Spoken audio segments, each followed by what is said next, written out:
Another thing that I always recommend to our Hujjaj is that they have any of these two booklets.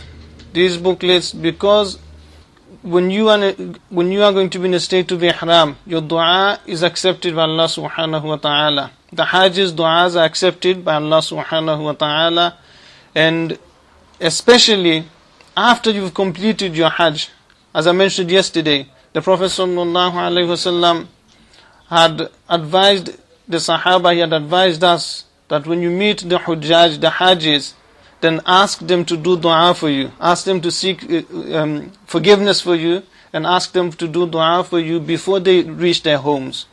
So throughout your trip in Hajj, inshallah, throughout the duration, your du'as are going to be accepted by Allah subhanahu wa ta'ala. Therefore, the ulama say that you should exert yourself in dua. Try and engage in dua as much as possible. Do plenty of dua. And when you're doing your tawaf, you engage in dua. When you're doing sa'i between Safa and Marwa, you engage in dua. When you're in Mina, you engage in dua. When you're in Arafat, you engage in dua. You're in Muzdalifah, you engage in dua. So dua all the time. Throughout your journey of Hajj, you should engage in dua, plenty of dua. And the best du'as, ad'iyah, are those which have been taught by Allah subhanahu wa ta'ala himself, either in the Holy Quran or ahadith Qudsi, or those that have been, and also those that have been taught by the Prophet sallallahu alaihi wasallam. Those are the best du'as, because Allah subhanahu wa ta'ala, if He has told us the wording of dua, then there's no doubt in that will be the best form of dua, because Allah subhanahu wa ta'ala is the acceptor of dua, and it is to Allah subhanahu wa ta'ala, it is Him that we are begging, and He is telling us, the fuqara, the masakin, we are the fuqara, we are the destitute ones. Ya ayyuhan nas antumul fuqara wallahu huwal ghani. O people, you are fuqara, you're faqir, you're miskin, and Allah is the ghani. So Allah subhanahu wa ta'ala is teaching the fuqara, his slaves, bondsmen, how to beg of Him, from Him. And also the Prophet sallallahu alaihi wasallam knew the best words with which to ask Allah subhanahu wa ta'ala. But because we don't know, generally we don't know all the best du'as that are contained in the Holy Quran and that have been said by the Prophet sallallahu alaihi wasallam in those precise words, then we can use booklets, which are compilations, collections of ad'iyah, du'as of the Prophet sallallahu alaihi wasallam. These are two that I always recommend to people. This is one I personally use all the time. It was compiled by one of our greatest ulama of India, one of our greatest mashaykh, Mawlana rahimahullah ta'ala, often referred to as Hakimul Ummat. It's called, the original Urdu is called Munajat Maqbool. It's widely read in the Indian subcontinent by people on a daily basis. What the Shaykh has done, Mawlana rahimahullah ta'ala has done is given you a hizb or a wird or wazifa of du'as for each day of the week. So you begin, and you will see that there's an opening dua that you say every day, and then there are a collection of du'as that he has very beautifully compiled and put in an order, set order, for the first day, which is Saturday in this book. So you read that, and then there's a concluding final dua, which is at the back of the book, that you read to conclude the dua. And you do the same on Sunday. You find the section on Sunday, and you do the du'as, say the du'as for Sunday, Monday, Tuesday, Wednesday, Thursday, Friday. These are all du'as that have been taken directly from the Quran, Holy Quran, and from the ahadith of Rasulullah sallallahu alaihi wasallam. And as the cover of this booklet says, that there are over 200 du'as from the Quran and Sunnah contained within this booklet, over 200. So these are du'as that have been taught by Allah subhanahu wa ta'ala, and that have been taught by the Prophet of Allah sallallahu alaihi wasallam. Very, very beautiful. If you can get hold of this, the English translation, if you get it, then get this translation, because they're very popular. You'll find all sorts of editions all over the world. Most of these, in my experience, the translations and editions are very poor, very bad. Some of them are full of errors.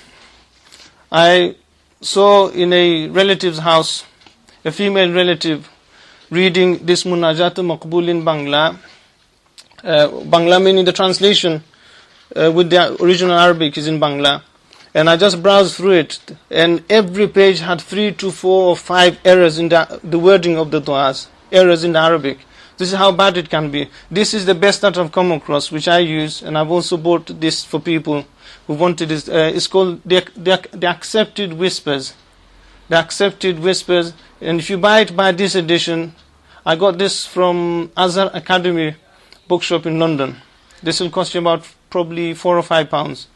And it's also, the English translation of this is also very, very good. Very high quality English translation. Not your typical translation that you get from India and Pakistan. This is translated in America. The publication quality. And the other thing is, they've also, a scholar also verified and checked all the du'as in the original sources of the Quran and the Hadith of the Prophet sallallahu alaihi wasallam, and made sure that the du'as are exactly as they are in the Quran and the Hadith. So you can get this one. The other book of du'a for daily reading is this one called Al-Hizb Al-A'zam. This is the abridged form of Al-Hizb Al-A'zam. Al-Hizb Al-A'zam wal-Wird Al-Afkham, I think is the full name. And it's a book that was also similarly compiled by another great Imam, Mullah Ali Al-Qari rahimahullah, whose name I keep mentioning. Mullah Ali Al-Qari rahimahullah ta'ala, he compiled, who used to live in Mecca during the 11th century Hijri. He died in 1014 Hijri, and he lived in Mecca, Mukarrama. He's also the author of this book on Hajj. And he wrote this book so that the people could, the general Muslims, masses, could read du'as ad'iyah, they could say du'a to Allah subhanahu wa ta'ala on a daily basis from the Quran and Sunnah. So he compiled a booklet, and then that is used all over the Muslim world by the Muslims till this day. And this is an abridged form. That's a shorter version of the original du'a book. The idea is the same. Actually, Mullah Ali Al-Qari rahmatullahi alayhi was the first to do this, to compile such a daily wazifa of du'as.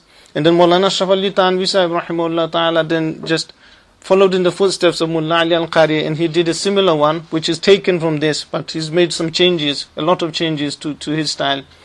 Whichever one you use, they're very good. I'm thinking of getting copies of this one here. This is in a bit of tatters at the moment. It's from my house. For everyone here, inshallah. Like we've given you these booklets. They used to have these booklet sets until last year had these. This was part of it. This year, that seems to have one there, but not these ones. These sets that we've got this year don't have it. Alright, so that's from last year then. I don't think you'll have it. I've checked all of these. It's not in there. Yeah, no one has it. Anyway, so what they've done, I think, they've replaced this booklet with a new one, which is also good. The one that you have there, Al-Mu'awwadhat. The idea of this, or the method of reading it, is exactly the same. If you read the introduction, then the Shaykh will explain to you how to read it. What I'll do is, inshallah, if you all want this, I will get copies for everyone, inshallah, when the brothers go to Leicester, and then you can all take a copy of this. And I will say start reading this from as soon as you get it, also with your Al-Mu'awwadhat booklet there. Read the introduction and the method of reading, and I will say start from today. Start from today, because by doing dua to Allah subhanahu wa ta'ala, one can truly connect with Allah subhanahu wa ta'ala. And if you do the du'as that have been prescribed by Allah subhanahu wa ta'ala and His Messenger sallallahu alayhi wa sallam, then that is the best. That's the best method of connecting yourself with Allah subhanahu wa ta'ala. So start reading your Al-Mu'awwadhat, which is a compilation by Shaykh Muhammad Saleem Dhorat of Leicester. And inshallah we'll try and get copies of this Al-Hizb, the Mukhtasar, or the abridged version of Al-Hizb Al-A'zam, for you to start reading from here. And then during the days of your Hajj, inshallah, and after your Hajj in Medina Munawwara, you can read this. Whenever there is an occasion of dua, you can say the du'as from here. And because the du'as ad'iyah contained in these booklets have been divided into days. It does not necessarily mean that you can't finish your Saturday's du'as and then go on to the Sunday's du'as.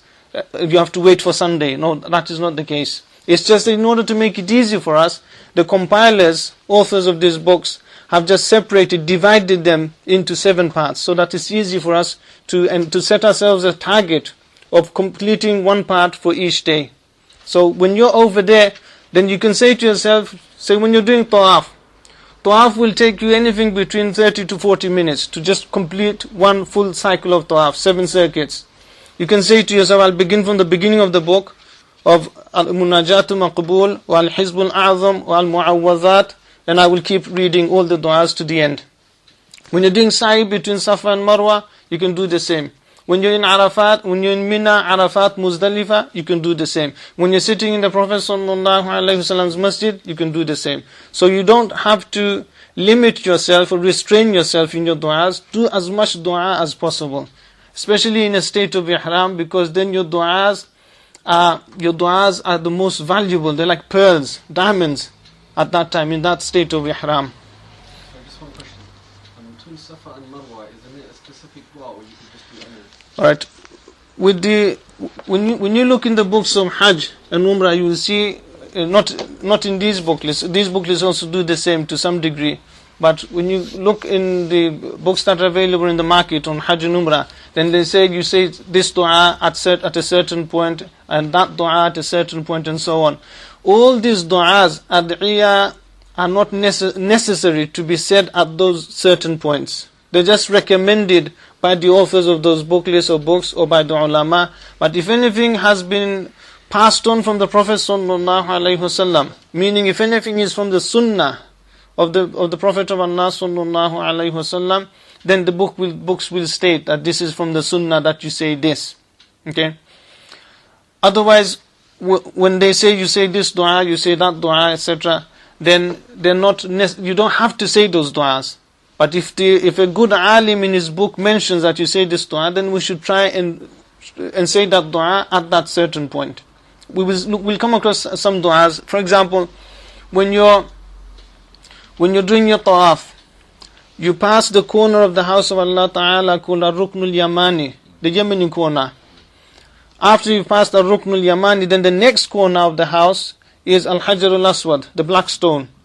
Then the ulama will write in their books that it is mustahab, desirable, rewardable, preferable for you to, as soon as you pass Al-Ruknul Yamani and you've touched Al-Ruknul Yamani with your hands, then until you reach the corner, the next corner which houses the black stone, then they say you engage in the dua, Rabbana atina fid dunya hasanatan wa fil akhirati hasanatan wa qina adhaban nar. You keep repeating that dua until you reach the black stone and you kiss the black stone.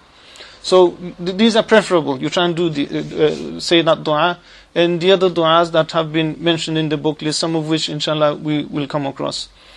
In fact, in this book there's a whole chapter or whole section of Mullah Ali Al-Qari Rahmatullah Alayhi's book, or Irshadu Sari's, the commentary on his book, which just gives you a list of du'as.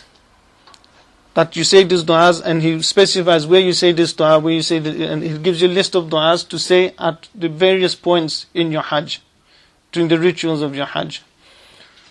Your question? See how I'm going Hajj with Mum, my dad's paying for me. Do I have to do anything different even though I'm working? Your dad is paying for you? Yeah, I'm not paying for it. Is he giving it to you as a debt? You have to pay him. He's just giving it as a gift. Yeah, as a gift. Yeah. That's fine. So what will happen is, if someone is paying for your Hajj, in his case his father is paying his expenses for his Hajj, then your Hajj is valid. There's no problem with your Hajj. And because even though you're not paying for your own Hajj, and you're an adult now, then your Hajj, your Hajjatul Islam, the Hajj of your life that you have to do once in your lifetime will be considered as having been done. So when you've done your Hajj with the money the expenses that were provided for by your father, then your Hajj of your lifetime is done. So when you in the future, say, I'm not sure how wealthy you are, how rich you are at the moment, but say you were a poor boy now, right? For example, when I went for my first Hajj, I was a madrasa student. And being a student of madrasa, I had no money of my own, nothing at all. So my expenses were provided for by my family, my brothers, or I don't know who paid for it. I had no money at all. So I went for Hajj with my mom, my brother. So when I performed that Hajj, then even though the money was not mine, it was gifted to me. Then that Hajj meant that was my Hajj of Islam. That was the Hajj of my life. That was done. When I went for the second time with my own money then, because I was earning and I had my own money, then that was not a fard Hajj. That was not the obligatory Hajj of Islam, meaning the Hajj of my life. Because that my Hajj of my life had already been done. So when the second time I went 2 years ago, that was a nafal Hajj. That was a voluntary optional extra Hajj that I had accomplished. So in your case, the same thing will happen. When you will go this year with the money given by your dad, then that will be the Hajj of your lifetime. And this is why you have to make sure that you make it the best Hajj of your life. And then when you will go again, inshallah, many times in the future until your death, all those Hajjs that you will do will be nafal Hajj. They will all be voluntary, optional, extra Hajj. And there's no comparison between a fard form of ibadah and nafal form of ibadah. There's absolutely no comparison. You can't. It's like day and night difference. You cannot compare a Hajj ibadah and a nafal ibadah, or even a sunnah ibadah. They cannot compare. So make sure that your Hajj is the very best that you can do, inshallah. So I don't have to do anything different? No, you don't have to do anything different at all. You do things differently, a bit differently, when you are performing a Hajj on behalf of someone else. Hajj badal. When you are performing Hajj as a proxy, in lieu of someone else, in someone else's place, say a disabled person, an elderly person, upon whom Hajj is fard, they cannot physically go to Hajj themselves because of their health problems or their age, weakness, etc. So they send you to perform their Hajj on their behalf. Then in that Hajj you do certain things differently. Certain things are done differently. But I don't think anyone here is performing such a Hajj. Is there anyone here who is performing a Hajj badal? You're all performing your own Hajj, aren't you? Everyone is performing their own Hajj. Slightly different question. If you do Hajj for deceased persons, the parents, Yeah. it's a different thing. Alright.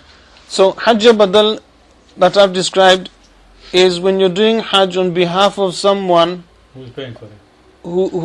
upon whom Hajj is farz, and they are paying, they are going to cover all the costs, the entire costs of your Hajj, from setting off from here, from your home, and until you return to your home.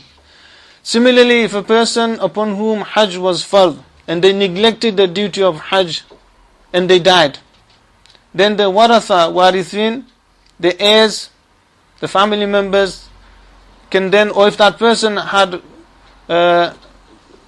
bequested, if that person had done wasiyah before they passed away, that when I passed away, I neglected my duty of Hajj, then spend money from the wealth that on my estate or the money that I'm leaving behind. Spend with that money, send someone on Hajj on my behalf, so that my further duty of Hajj is discharged, that it is done. The masail, the laws will be the same, that you will do things differently. Whereas if a person, for example, Nasir Sahib here, is going for Hajj, he's done his Hajj long ago, he's going for a nafal Hajj this time, and this nafal Hajj is not any nafal Hajj. In fact, rather he is going to perform a Hajj on behalf of his deceased mum, his deceased mother. So, was Hajj farz on her during her lifetime? Parents, they didn't have both. Hajj was not farz on them. It wasn't farz on them. So in which case, he will be performing a Hajj, which is a Hajj of Isal Sawab. Isal means pahunchana, to send thawab or rewards to his mother. So what he is doing is he's going to be performing a nafli Hajj, an optional Hajj, but he's going to make the intention, he's going to do dua to Allah subhanahu wa ta'ala that Allah ta'ala grant the reward of the Hajj that he's going to be performing to his late mother. So he will do nothing differently. He will do everything in the similar manner. When he does the talbiyah, when he makes the intention will all be the same. When he makes the intention, he can do dua to Allah Ta'ala, that, oh Allah, I'm going to perform this Hajj on behalf of my late mother. Please grant all the thawab to my late mother. That's the only difference. As far as the actions, the rituals of Hajj go, the a'mal of Hajj, he will do everything just as the rest of you will be doing. He will do everything in a similar manner. Only that he will ask Allah Ta'ala to grant the reward of his Hajj to his mother. He can either do that at the outset before he enters the state of Ihram, or he can do it when he is entering the state of Ihram. He will ask Allah Ta'ala, and it is best to do it then, so this is make it all clear cut, that this Hajj is on behalf of my deceased mother. Oh Allah, grant the reward of this Hajj which I'm doing to please you to my deceased mother. Grant the reward, the thawab to my mother. I heard one scholar is saying that you can give thawab to as many people as you like. Yes. Then everybody gets the same reward. No, I don't think that will be correct. That I was asked this just before Maghrib. Before I came here, I was asked about performing Umrah once you're over there on behalf of another person. Can you perform Umrah on behalf of a person or persons? So the answer is that you can. You can, which is again Isal Thawab. Isalu Thawab. Isal means Pahunchana, to send to someone. To sending of Thawab to a deceased person. Now if you were, once you're over there, if you perform extra Umrahs, say you perform an extra Umrah after you've accomplished your own Umrah, and you do another Umrah on behalf of, say for example in Nasir Sab's case, he decides he's doing the Hajj on behalf of his mother, and he decides that I'm going to do, whilst I'm in Makkah Mukarramah, I'm going to do an Umrah for my father, my late father. Then that is fine, inshallah. His late father will be granted the thawab of the full thawab of his Umrah. Inshallah, Allah subhanahu wa ta'ala will grant his father all the rewards of his Umrah. But the ulama say that, will he get anything for his Hajj and or for the Umrah that he's going to be doing? The ulama say unanimously that he will get the full thawab as well. Because it only befits the majesty and the compassion and mercy of Allah subhanahu wa ta'ala, the greatness of Allah subhanahu wa ta'ala. How can Allah subhanahu wa ta'ala deprive him, the doer, the one who is carrying out this magnificent form of ibadah? How can Allah ta'ala deprive him of it? And how can he be more kinder than Allah subhanahu wa ta'ala? Wal'ayadhu billah. So Allah subhanahu wa ta'ala will grant him the full reward of the a'mal that he is going to be doing. And at the same time Allah subhanahu wa ta'ala will also fulfill his wish, his request, that the reward of his Hajj or his Umrah or both be granted to his parents. That will happen. Now if he makes the intention in one Umrah, that I want the thawab of this Umrah to be granted to both my parents, then logic dictates that the thawab of that Umrah will be divided. For example, I say just for argument's sake, in order to illustrate this point, say if the thawab of his Umrah were to be 1 million hasanat, 1 million neki, alright, 1 million points of one full Umrah, and he asked Allah subhanahu wa ta'ala to grant the reward of his Umrah to both his parents, deceased parents, then the thawab of his Umrah will be split into two, and they will each get 500,000 nekis or hasanat thawab. This is how it will work. Ulama, I'm not sure, you're saying you've heard that they will both get. I was discussing. Right. There's a condition nowadays that within 5 years you can't do another Hajj. I was wondering, will I live that long to do Hajj for my other parents? And he said you do your own Nafal Hajj, and you can give sawab to both of them if you're fearful that you're old enough. You might not live longer to do another Hajj. Yeah, there was another option. They said if you got your own children, you can do the Siyah. If you have done one of your parents' Nafal Hajj, and you ask your children, that they can do the Hajj. Yes, that is also if possible. They can in their life, so that you make sure that you got the atminan and you got peace of mind that both of your parents will get, inshallah. Although if you inshallah make the intention now, intention as in now, you have to be careful when you make an intention. Like yesterday I mentioned that there was a brother yesterday, he's not here today. Or in my case, I have set a target in my mind of going for Hajj again, inshallah. I will save up money, inshallah, and also not just money now. The biggest problem, even if you have the money nowadays, is once you've been for Hajj once, you're not allowed to go for the next 5 years. They will not issue a visa. The Saudi authorities will not issue a visa for 5 years to you. Why? So that you give, because there are so many Hujjaj going nowadays, so that you give, it's fair for everyone, that everyone else get a chance. All the other Muslims of the world get a chance to go for Hajj, who want to go for Hajj. It's so easy for us, alhamdulillah, living in this country to go for Hajj. If someone makes the intention, irada to go for Hajj, they almost definitely go for Hajj. If someone in Pakistan makes the intention to go for Hajj, they have the lottery system. They have quotas. Yeah. Someone in Bangladesh wants to go for Hajj, even if they're wealthy, they've got the money, they've got the health, wealth, everything. But even then, they may or may not be able to go for Hajj. They have these set quotas, these limits, and then they have the lottery system. They draw system. They draw lots, and many people are left behind. They can't go for Hajj. Whereas in this country, until today, to this date, everyone who makes the intention to go for Hajj, wants to go for Hajj, almost always end up going for Hajj. Alhamdulillah, but not so now. Since last year, I think this new rule has come into place, that the Saudi authorities, the government does not issue a visa to anyone who has gone for Hajj within the last 5 years. So you're going this year, make the most of it, because you will not be able to go again within 5 years in your life. Unless, like a brother was discussing the other day with me, unless you try and cheat the system.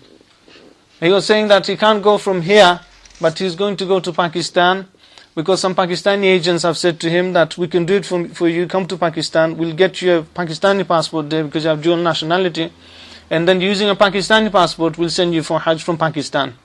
So that may be possible, but I would say do not do that, because by doing so, you're deceiving the Hajj authorities, and also you're depriving the other Muslims. You're being too greedy. And it's unfair. And that's the other issue, because there's the expansion of Al-Masjid Al-Haram is taking place. It's a multi-million or billion-pound project. Multi-billion-pound project that is taking place of Al-Masjid Al-Haram. And the facilities there, the space etc. is very, very limited. And also you've got the issues of health and safety over there. So they have limited people going for Hajj every year, from now onwards until the next 7, 8 or so many years. I think after they will review after 17. They'll review after 2017. They'll review the situation. So that's that is one of the main reasons, I think, why they have now this new rule in place, that if you've been for Hajj, then you will not be able to go again within 5 years. To make it maximum one Umrah every year as well. There's limit on Umrahs. Only one Umrah per year. One Umrah per year, now. Okay. Alright. I think in the case of most people, they won't be going for more than one each year. And in our cases, we go for one every 10, 15, 20 years. But yeah. If you have a new passport, the other thing is that yes, that happened with us as well last year.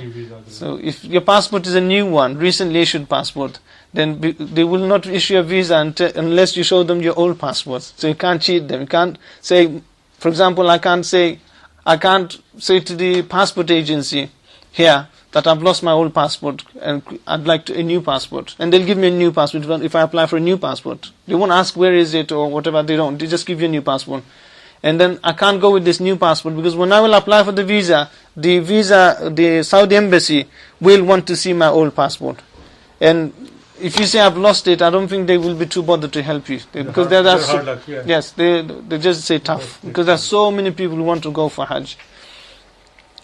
Okay, alright, we'll get started, inshallah.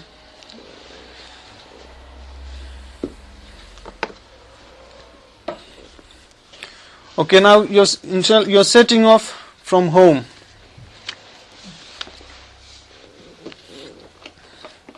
If you look at the booklet, useful advice for travelers to the Haramain. If you look in this booklet, so before you leave, you need to know why you're going, where you're going, what you should be doing. Okay? And the whole purpose of us sitting here every day is for that. So during your own time, you should be studying these booklets.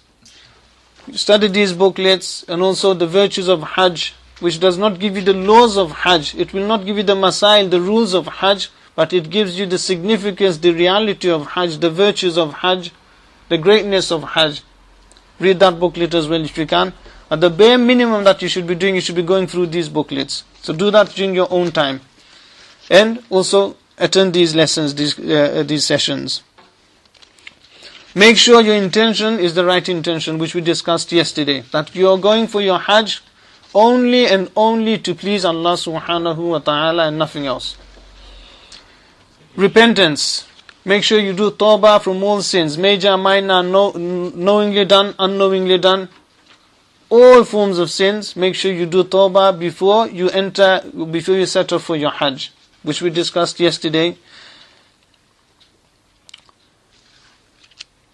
Making up for what ibadat had been missed in your life. And I mentioned yesterday, salat, zakat, fasting of Ramadan, you need to make up for those. If it is not possible for you to make up, for example, a person has reached age 40. He's realized that the mistake he had been making in his life. At age 40, he or she started praying the 5 times salat. Now they have to make up for all the prayers, all the fard plus the witr wajib prayers of all those years that they had not been praying since they reached puberty. So they have to pray those. Consult with the ulama and they will advise you, they will tell you how to go about making up for those missed fasts, missed prayers, salat and fasts, and also your zakat. So you need to make up for those. There's no time to discuss that here today. Visiting people is a custom in most of our cultures, that before you set off for Hajj, then people visit relatives. Now visiting people is not a bid'ah. Before you set off for Hajj, to visit your friends, to visit your relatives is not a bid'ah, it is not a gunnah, it's not an innovation in the deen. But when you visit people, your visiting of people should be to seek forgiveness from them and to take leave from them. In our cultures, what tends to happen is, in our Asian cultures, is that the intending Haji, the person who is about to go for Hajj, is invited by the relatives for da'wat, for food. Okay? Now there's nothing wrong in that, but we should not go to great lengths, to extremes in doing this. Okay? Because the danger in so doing is that riya, ostentation, show may come into your heart. You may think yourself big. I remember the very first madrasa that I studied in Bangladesh, the second most senior and most buzurg ustaz in that madrasa, who teaches half of Sahih al-Bukhari. I met him when I recently went. He's a very, very pious old Shaykh, very pious, extremely pious, alhamdulillah. And you can see his piety in his face, very, very humble. When he was going for Hajj, the students of the madrasa wanted to go with him to the airport. Because of the love for the Shaykh, the students of the madrasa wanted to see him off, take him to the airport and then bid farewell at the airport. But because of his ikhlas, his sincerity, he forbade them from doing this. He did not want anyone to go with him to the airport. Because of his ikhlas and the fear that riya, ostentation, the desire for name and fame may creep into in that little corner of his heart. So he did not want that to happen. So we have to be very careful when we go for da'wats, dinners, invitations to friends and relatives' houses, and also when we're departing at the airport. When our relatives take us to see us off at the airport, or friends see us off at the airport, we have to be very careful that we don't go to great extremes. Okay? When we went for Hajj 2 years ago, there was no one to take us there. So it was just us. The 5 members of my family were going for Hajj. We went with the group's coach. They picked us up from the service station at junction 15 or 16, because they were coming from up north, from Bradford down on the coach, 2 coaches I think. So they just, one of the local brothers from this masjid, I asked him if you could drop me and my wife off at that service station, which she did very kindly. And that's as far as he went. And also to see a Hajj off, is also highly virtuous. It's very, very virtuous. So if we, later in our lives, if we can get that opportunity to take a Hajj to the airport, then that is a very virtuous good deed.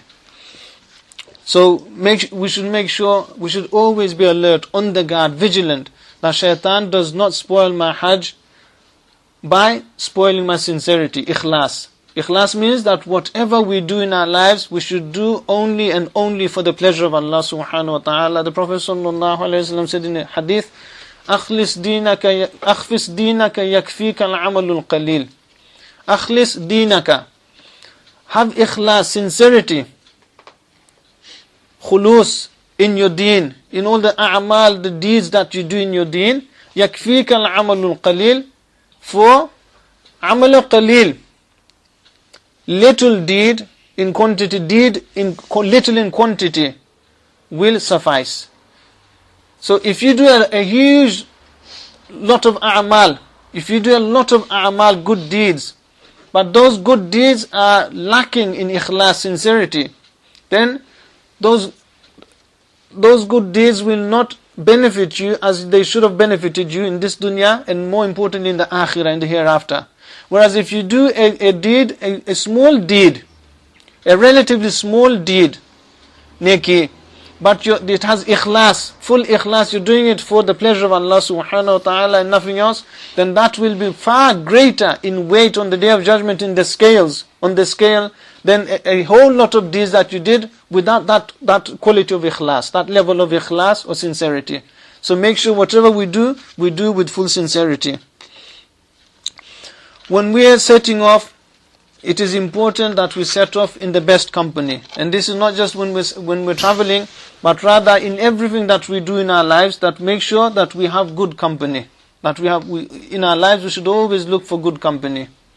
The Prophet sallallahu alaihi wasallam said that even in the Quran, Allah subhanahu wa ta'ala says that a person will regret. He'll be remorseful on the Day of Judgment, and he will say, Ya laytani lam attakhidh fulanan khalila.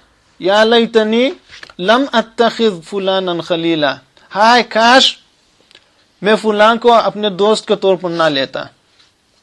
Afsos, if only I had not taken so and so as my friend in the dunya. Individuals will be saying on the Day of Judgment, because laqad adallani, because my friend had taken me, misguided me and taken me astray. He had taken me away from Allah, he had taken me away from the path of Jannah, he had taken me away from the path of Hidayat, the path of guidance. And the Prophet ﷺ said, Al-mar'u ala dini khalilihi falyanzur ahadukum man yukhalil. That a person is upon the deen of his friend. Therefore, look, each of you should see whom he befriends. A person, al-mar'u ala dini khalilihi, a person is upon the deen of his friend. So, whatever deendari, religiosity your friend has, that will transfer onto you. It will have an effect on you, direct effect on you. If your friend is a good, pious, righteous, honest Muslim, then inshallah, if you remain in their company, then you will also be influenced by them in a good way, in a positive way. If your friend is a corrupt person, a bad Muslim, a fasiq, fajir, then that will have an effect, direct effect on you. Therefore, the Prophet ﷺ says, فَلْيَنْظُرْ أَحَدُكُمْ مَنْ يُخَالِلْ. Therefore, one of you or each of you should look at whom he befriends. Who are you making friends with? Beware. See who you're making friends with. So when we're traveling for Hajj, we should make sure as far as possible, although it's not within our means fully, we should try as far as possible to go for Hajj in the best company. And nowadays, for us in this country, you should, although it's too late for you now to look into this, but I'm sure you've done it already, that you should look at the types of people that are will be going in your Hajj group, and also equally importantly, the Hajj operator operators who are you are traveling with. And also it's very, very important nowadays, because there's so many unscrupulous Hajj operators operating in everywhere, in this country as well, that it's very important that you find out, do as much tahqiq, research and probe into the different types and hundreds of Hajj operators in this country, people who are taking Hajj tour operators, agents, travel agents. Make sure you go with the best travel agents, the best Hajj tour operator, because many of them are very unscrupulous, they are very, very dishonest. It's very sad, but this happens, and I've seen this with my own eyes, and I've also once experienced it myself. They are very, very dishonest. In fact, when we went for Umrah during Ramadan 3 years ago, we had paid and we were promised by the agents in this country that we'd be staying in a 4-star hotel. I didn't know what 4-star hotel was like until we got there, because we don't really stay in hotels in this country. Anyway, but when we got there in Makkah Mukarramah, the hotel that we were kept at was a 2-star hotel. And then I raised it with the travel agents who had taken us from here. In fact, I found out from the receptionist how many stars the hotel has. And the receptionist told me, he pointed me at a certificate that is displayed on the opposite side of the reception, which clearly states this is a 2-star hotel. And I raised it with the people whom we had paid to take us for Umrah. And then I didn't make a huge fuss about it. I did say, in that case you need to refund some money, because that's not right. But anyway, it turned out, and I believed them, because I believed that they were very honest people, that they were cheated, because they used some more agents over there, local agents over there, to secure their hotel bookings. So they use the agents themselves use agents over there. It's very complicated, even in the Hajj business, and they pay them commissions to do the job for them, and it's quite complicated. So when they explained to me how it had happened, I just left the issue. I just left it. But when we went for Hajj, I saw things that were even worse than this. The people who had paid the same money as us for the Hajj package, and when we ourselves were, alhamdulillah, very, very comfortable throughout our Hajj, in terms of food, accommodation, hotel, everything, distance from Al-Masjid Al-Haram, distance of the hotel from the Masjid Al-Nabawi, everything was just top class, alhamdulillah. When people from this town, a group of people from our town during that year also went for Hajj through a sole agent who works in this town, operates in this town. He does not have an office or anything in this town, and he works on a commission for another agent based in East London. And he secured all these Bangladeshis in this town from Northampton, and they went. And there I visited them in their hotels in Makkah, I visited them in Mina, in their tents, I visited them in the hotel in Medina Munawwara, and I felt like crying when I saw, and they were paying just £100 less than us per person. And we were in the most comfortable, I won't say which hotels, etc., because then maybe not everyone will be in those conditions, but we were very, very the most comfort that you can imagine. Although you're not going to Hajj for comfort, but if you're paying for something, then you would expect that to be delivered to you. Okay, that's the point. And also, if your place of residence, if that is comfortable, if the food is something if the food is available, it's also good food, then inshallah that will aid you, help you in your ibadat, in carrying out your duties, rituals of Hajj. Now if you're like this group from Northampton, they were in Mina, they were given no food at all. They had no bedding at all in their tents. And they were sleeping on the floor, and they were putting their children to sleep by buying bananas from the traders walking in near the tents, selling bananas. And they were feeding the children bananas and putting them to sleep. When we, in our tents, had proper top-class meals served, and we had hot drinks, tea, coffees, cold drinks throughout the days and nights, and snacks, etc. were served throughout. So it varies. Some of you, what I'm trying to say is, I'm not trying to frighten you from this or make you panic, but this goes on. People do this, and they were crowded into their hotels in Medina Munawwara. This same group from Northampton, When I visited them in Medina Munawwara, they were put in Bengali para in Medina Munawwara, where all the Bangladeshis it's like it's a colony, like a ghetto area in Medina Munawwara. They were kept there, and they were kept like in small cells, and infested by rats and all sorts of other creepy crawlies. And they were also again starved there. This was happening, and people were so angry. And in fact, I was told by one of them that people were going to give the Hajj tour operator who was with them, they were going to beat him up over there. But what they tend to do is they blackmail you psychologically. What they will do is they will tell you that, Haji Sahib, you've come for Hajj. If you argue, wala fusuqa wala jidala fil Hajj, Allah said in the Quran. If you're going to argue with us and dispute with us, then aapka Hajj bilkul barbad ho jayega, kharab ho jayega. And when you hear this, then people think, Allah, I don't want my Hajj to be spoiled, because this is a journey, truly a journey of a lifetime. I've spent £4,000, £5,000, and I've gone through so much hardship and going through so much hardship, so I'll do sabr. And this is, they feed on your emotion, on your sentiments, and this is how they blackmail you, and this is how they're surviving. Like the police who visited us here a few weeks ago with this Hajj leaflets in this masjid after Jummah Salat.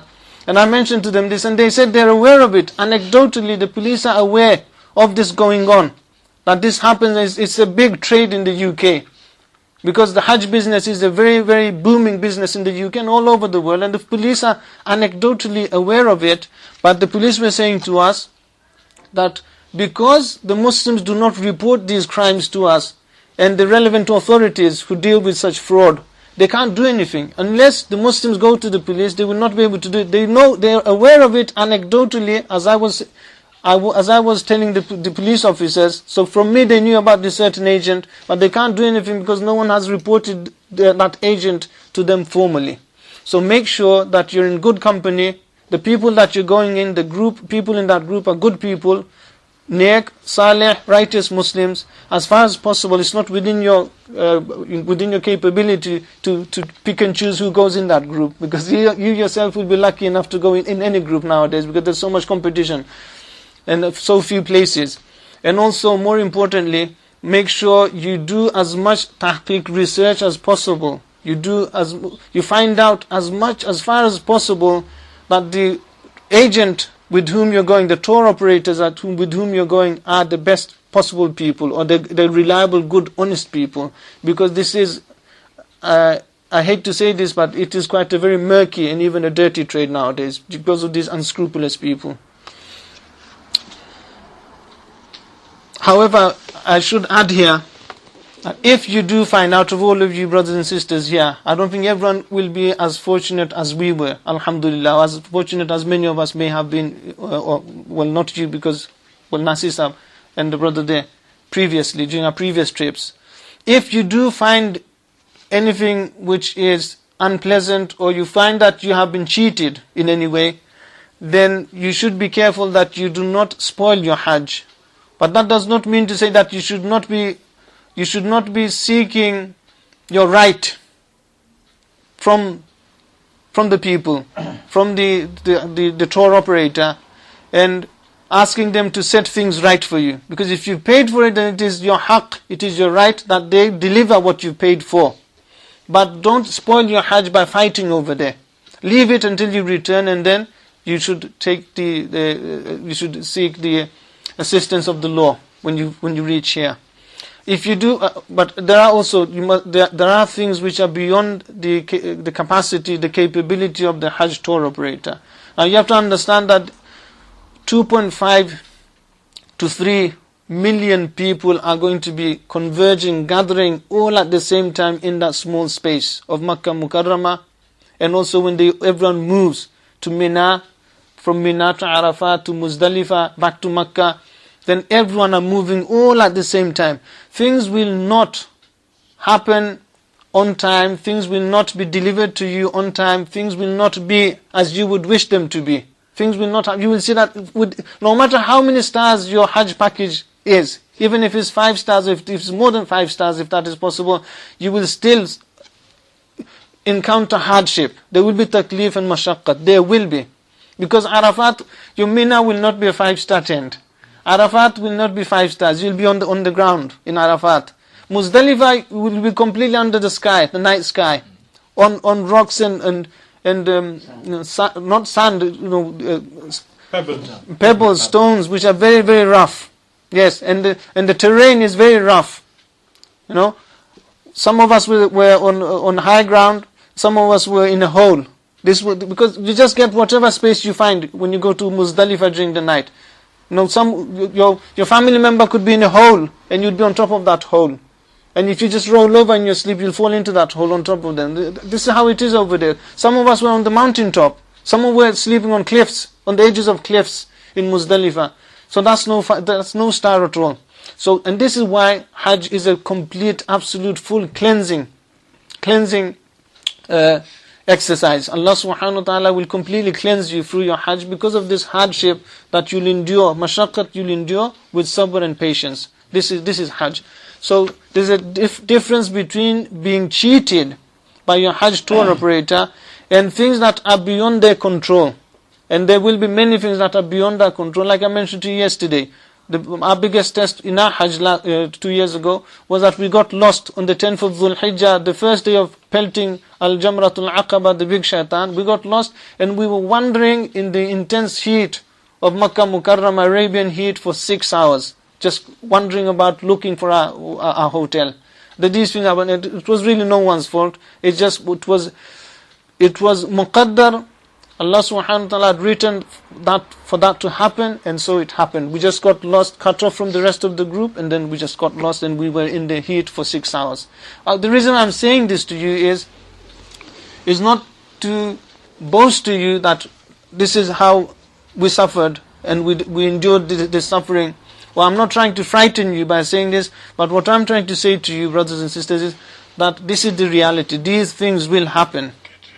Okay. And the other thing is also, when we return from our Hajj, inshallah, when we've completed our Hajj and we return home, then we should always make sure that we do not say anything to other people which may discourage them, dissuade them from going for Hajj themselves. Because a lot of people are quite, they're cowardly or they're quite frightened. A lot of people don't want to put themselves in any uncertain circumstances.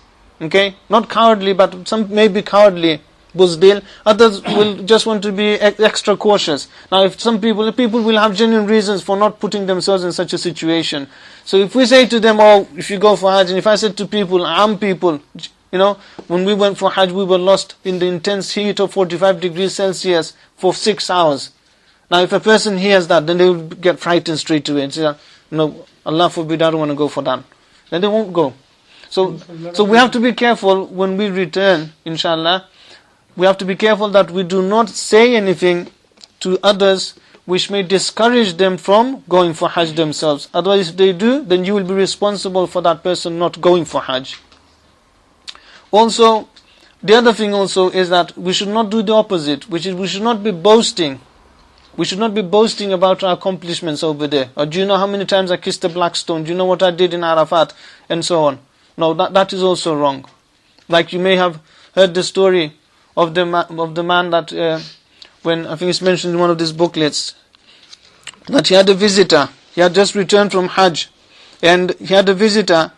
So the visitor was a Shaykh, an alim. So this booklet here tells you that he wanted water. So he said to the servant, the host, Mezban, said to the servant, get water from the surahi. Surahi is a container, khulshi, container in which water is kept. Okay? So he said, a vessel in which water is kept, which used to be kept in the olden days. So he said, get some water from the surahi. Oh, by the way, not the surahi that I got from my last Hajj, but my 3 Hajj before that. Get it from that water. Okay? So when he said that, he said,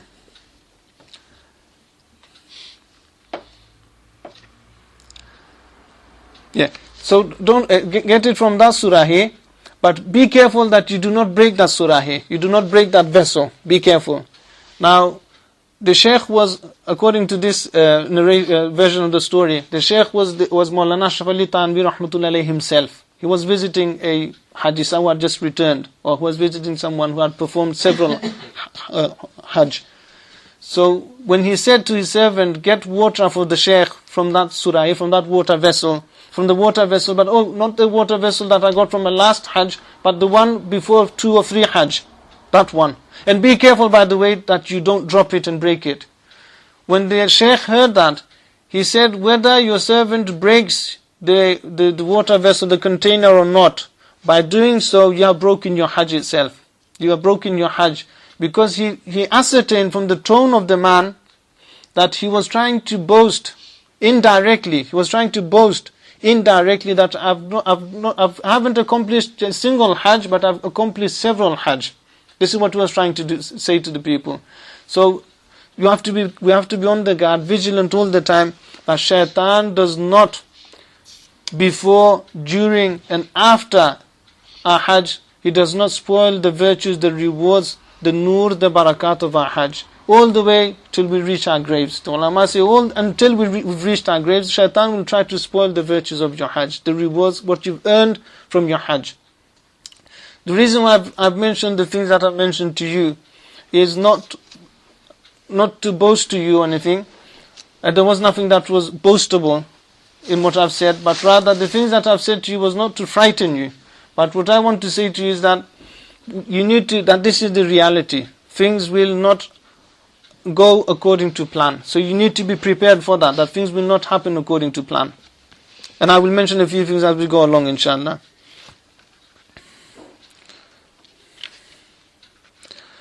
When we're departing from home, you will feel sad that you're leaving your loved ones. In the case of parents, they will be leaving their children. Parents generally will not be taking their children with them on such a tough, perilous journey of Hajj. So you will be leaving your children behind. If not children, then you will at least be leaving your loved ones behind, your parents, your spouse, brothers, sisters, friends and relatives. And you will feel sad that you're leaving them and you're going for a long journey. They will also be sad. That is natural. But what we should try to do is we should try and overcome these emotions. And we should make ourselves excited. The excitement of going to the house of Allah subhanahu wa ta'ala. The excitement of going to Mina. The excitement of going to Arafat, to Muzdalifah. The excitement of going and standing in front of the Messenger of Allah sallallahu alayhi wa sallam by just meters. A couple of meters, 3 meters, both for men and women. That excitement, the excitement of visiting all those graves of the Sahaba, the family of the Prophet sallallahu alaihi wasallam, and going to all those mashahid, all those sacred, famous sites where the Sahaba did so many things, where the Prophet sallallahu alaihi wasallam did so many things, and going to Medina Munawwara itself, Makkah Mukarramah itself. That excitement you should feel as if your heart is bursting with joy and excitement. It should overshadow, far outweigh the grief of leaving your loved ones behind. We should try our very best to do this. Even when we're on the plane, at the airport, on the coach, to there, when we're on the plane, your heart should be pounding with the excitement, with the joy of going there. Don't worry about whatever the uncertainty of the hardship that may come your way during the course of your Hajj. Don't worry about that. Although I've said a few things which could be translated, taken as negatives, but those things I can tell you, I can promise and say that those things were almost nothing. That hardship was complete. It was nothing at all, because of the joy and the spiritual upliftment and the spiritual ecstasy that you will feel over there, inshallah. That whatever hardship you will endure during the course of your Hajj will be nothing, absolutely nothing. And I read in Hujjatullah al-Baligha of Shah Waliullah rahimahullah ta'ala that I spoke to you from on the first day. He talks about the spirituality and the intermingling of the Hujjaj with the Malaik of the angels of Allah, and the angels and the spiritual condition of the Hujjaj, and the angelic traits that are transferred from the angels onto the Hujjaj, provided that you're doing your Hajj properly. And he says, Shah Waliullah rahimahullah ta'ala says that I have experienced this and I've seen this with my own eyes. That the angels and the angelic traits in the angelic mahol, atmosphere there. He says that this spirituality I have seen and experienced myself. So this will happen inshallah. Don't worry about whatever hardship there may be. That hardship is absolutely nothing. Who was it? Yeah. Some people, because of lot of people going there, a lot of people when they come back, Yeah. they say Saudis are like this, they are this, they are this. We shouldn't. Yes, that's also another point. That's also another point, which is part of the point that I've made, is that it has become common practice for the Hujjaj when they return, that they criticize the Saudi authorities or the Saudi people, that how arrogant they are and how badly they treat non-Arabs and non-Saudis, etc. And there's no need to go into all of those. It's bad. I personally don't like it. The main reason why I don't like criticizing Saudi people, and may Allah Ta'ala give me and everyone the tawfiq, is because the Saudi people really are the closest to the Messenger of Allah sallallahu alaihi wasallam, because they are from that race, they are from that land. And also the Prophet sallallahu alaihi wasallam himself has said, Ahibbul Arab li thalath, love the Arabs for 3 reasons. لأني عربي ولأن القرآن عربي ولأن لسان أهل الجنة عربي أو كما قال النبي صلى الله عليه وسلم. Love the Arabs for 3 reasons. Because I am an Arab, because the Quran is Arabic, and because the language of the people of Jannah is going to be Arabic. Therefore love the Arabs and love Arabic. Now the people of Saudi Arabia, out of all the Arabs of the world, and it's about, I think, it's a very large portion of the population of planet Earth that are Arabs. Now, out of all those Arabs, and Arabs between them, there are different types of Arabs, depending where they're from, and they also speak different variations of the Arabic language, Arabic. But the closest to the Messenger of Allah sallallahu alaihi wasallam are the Arabs of Saudi Arabia, what we know today as Saudi Arabia. So we should refrain from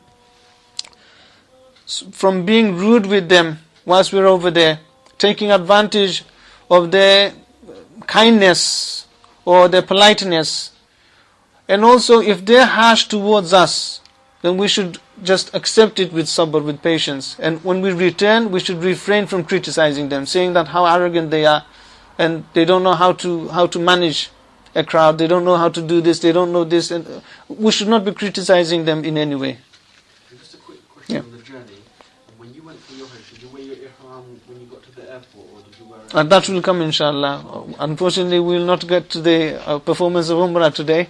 But there's so much, you will have a lot of questions. There's so much that needs to be got through. But we will cover the Umrah tomorrow, inshallah, and try and start our Hajj tomorrow, inshallah. Now, you set off, inshallah, we'll stop for Salat, inshallah. We'll end this in time for Salat. So,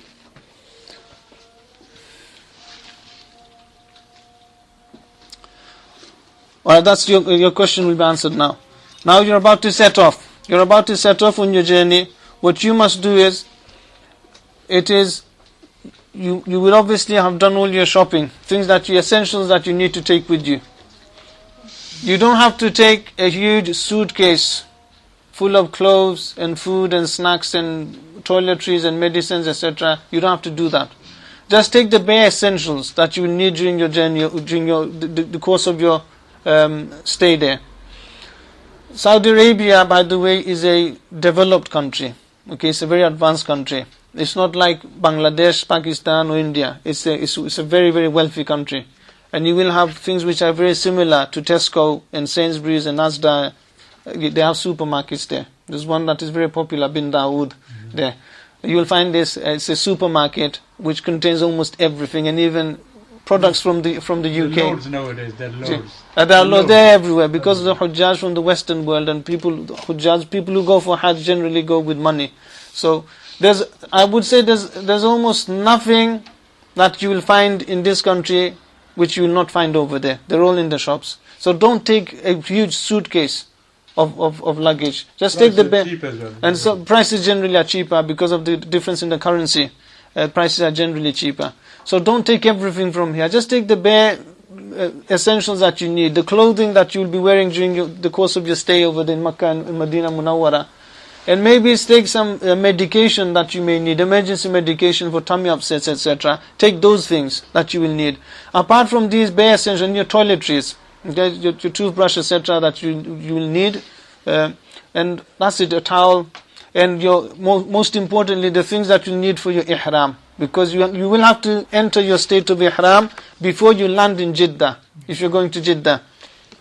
So when you're departing, make sure before you depart you've done your shopping. You don't have to do a huge shopping.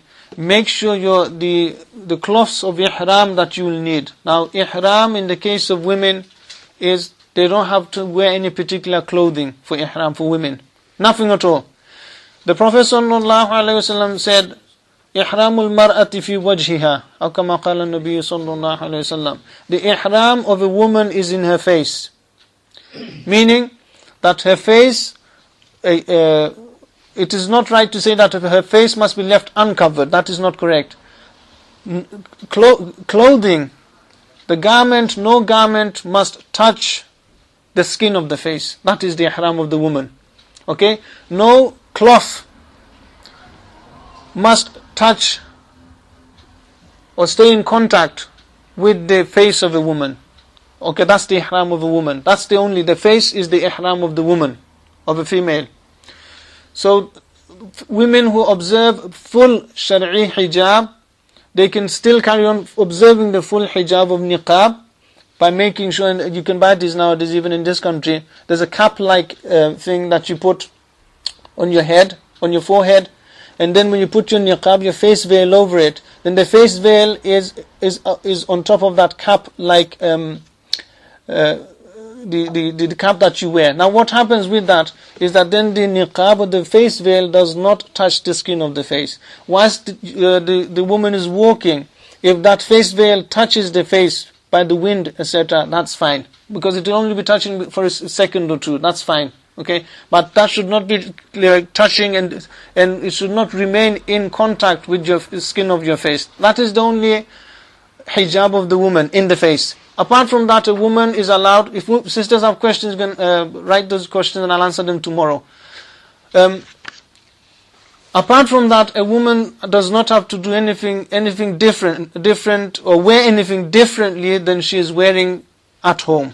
Okay, she can wear anything can be worn.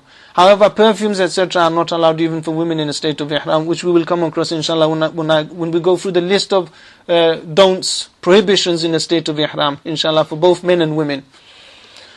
There's also a misconception amongst the Asian women that they think that you have to have this special rumal for the head, for the woman, that they tie on their head, a scarf, special scarf, and then on top of that they use the dupatta or the urni on top of that, the headscarf.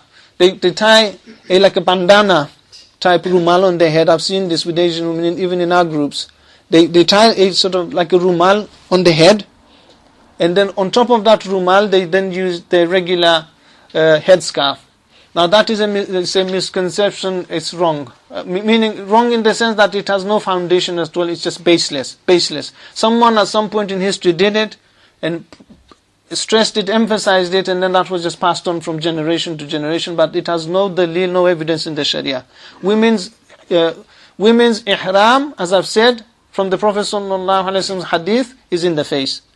No cloth must come in contact, must touch the face of a woman. That is an ihram. For men, ihram is much different. It's tougher for men, as is the case for most things in the deen. Yarhamukallah. Ibadat are generally harder for men. For men, the ihram is much different. Men are not allowed to wear anything that is stitched, any clothing that is stitched. They cannot wear anything that is stitched. So what they do is they wear two pieces of cloth, two sheets of cloth.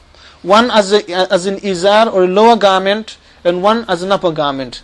And all of you would have bought these two towels, generally white. It does not have to be white in color, but that has just been the tradition in Islam, that people have always worn white ihram. Men have worn white ihram. Women, there are no restrictions on their clothing. They can wear any color, and they can wear what they're wearing today, as long as nothing is touching their face. If there is a cloth and niqab, then that has to be kept away from the face. And that's the method that I've described of keeping it from coming in contact with the face, in a state of ihram only. So you've got your ihram in your luggage. Make sure your ihram is with you. With your ihram, inshallah, I'll bring my ihram tomorrow. Or if one of you can just bring it, it will make things easy for me. I'll have to dig through my wardrobes and find my... Alright, Baisa will get his, and also get a belt. With your ihram, what I always advise brothers is, the ihram shops will give you this big white belt with the ihram, in the ihram pack. Those belts are not very good. Your ihram just, it comes off easily with those belts. The best thing from my experience is to use a normal leather belt that you would wear with your trousers. Leather belt, those are the best belts, and they keep your ihram very firmly on, the lower ihram garment, that the sheet that you'll be wearing. Yeah, that's completely allowed. But make sure the belt does not have stitches. If it's an embroidered belt, that's why I'm saying, get a belt that is of leather. And if the leather at the end has a stud, or if it has just a bit of stitching, that should be inshallah negligible, that will be forgiven, okay, ma'fu. But normally leather belts will not have a lot of stitching. Good leather belts. How can you be sure what the leather's from? I mean, well, you'll have to make sure that the leather, if it's a very thick leather, then normally, if it's a very light, that should be fine. That is absolutely fine. Yes, that's it. Yeah, that's fine. That's what I'm talking about. Things like that. It may have a few stitches here and there. That's fine. There's no problem with that. Similarly, that's okay. With your foot gear, sandals that you will be wearing. And remember, all of this applies only to men. Women's ihram is very easy. Very easy. It's just in their face.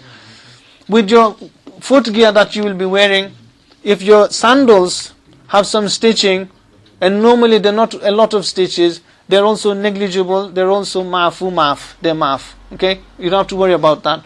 So take a normal leather belt that you'd wear with your trousers, and inshallah, if we have time tomorrow, if you bring it, I will wear the ihram here tomorrow, and I will show you how to do it. Also, it's quite tricky. You need to know how to wear your lower ihram sheet properly, so that your aura, your satar, is not exposed for men. Because when you're walking, generally the ihram sheet is one long sheet. Okay, so both the ends are not stitched together, because you can't wear anything which is stitched. So what you'll have to do is you'll have to overlap them. You'll have to overlap it. You'll have to wrap yourself in the lower sheet of ihram in such a way that you're able to walk, that you don't trip over, fall over when you're walking, or when you're doing ramal in your tawaf. During the first 3 circuits, you have to do ramal. You have to walk briskly, fast. Or when you're doing the sa'i between Safa and Marwa, and between the two green lights, sets of lights, which I'll explain when we get there, you don't trip over. Inshallah, I will demonstrate to you by wearing an ihram tomorrow here, inshallah, how to do it. And you need to practice it a few times before you leave home, in order to become an expert in it, inshallah. And then you can wear your ihram comfortably. It will be loose enough for you to move about and perform your tawaf and sa'i between Safa and Marwa, etc. comfortably, whilst also ensuring that your aura, your satar, is not exposed. Your legs, your thighs are not exposed. So inshallah, I'll show you that. So that's your ihram. You make sure that your ihram is in the bag. We'll leave it there, inshallah. We'll carry on from this.